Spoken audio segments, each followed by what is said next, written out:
Hey everybody, I'm Katallina, and today we're here to talk about episode 12 of Oshi no Ko Season 2. This was a really solid episode with an absolutely incredible ending, and I think they did a really good job at exploring some interesting things about a variety of characters throughout it. First, of course, we actually have Aqua and Akane going around and exploring the town where they were actually born, or more correctly reborn, into these new forms, which means that we see Aqua go and visit the hospital where he used to work in his past life, and we actually see him go to an old abandoned house that I am assuming was either his or the grandparents who raised him, and we actually learned a bit more about who he was in that past life. And it seems that there is actually a connecting force between what has driven him as his reincarnated self with regard to what's going on with I, and what he went through in his past life, because his mother actually died in childbirth and he holds himself responsible for her death.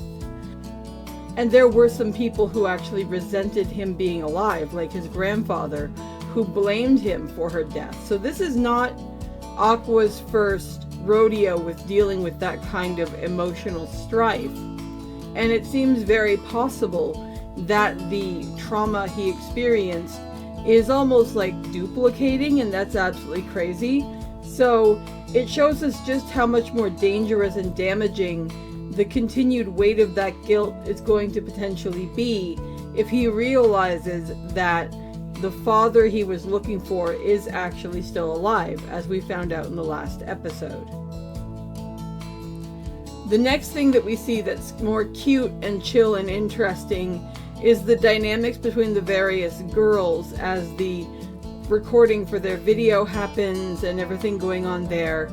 And we see a bit of the flare-up between Akane and Kana with regard to Aqua, and we actually see Akane go to Kana and like correct her dress and stuff, which was funny. And we see Aqua make a brilliant comment, which is that it's really annoying to see a fan who liked somebody become a hater, and like to see the shift in behavior, like the balance between the fact that there's part of Akane that's like, oh my gosh, I'm helping Kana, and there's part of Akane going, I hate your guts, Kana, go away.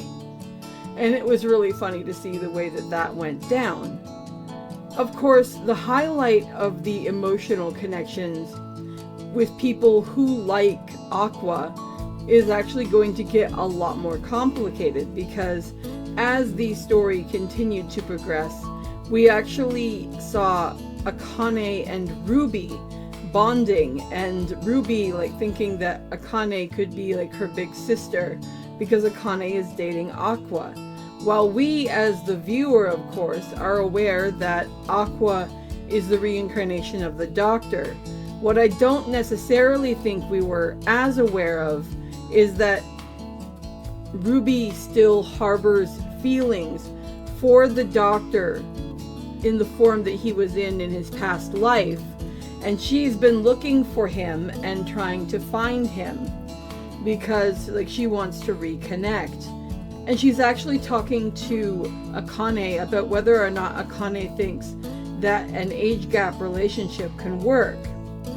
This is obviously very funny and ironic from a viewer's point of view, because we know that Aqua is that person, and we know that Akane is, at least at present, dating Aqua, and we know that Ruby and Akane have no idea that, at least theoretically, they are actually pursuing the same person. But it doesn't stop there. We see a crow show up, and the crow ends up getting the key to the room that the two girls were going to go and sleep in, and they actually chase after the crow to try and get the key back.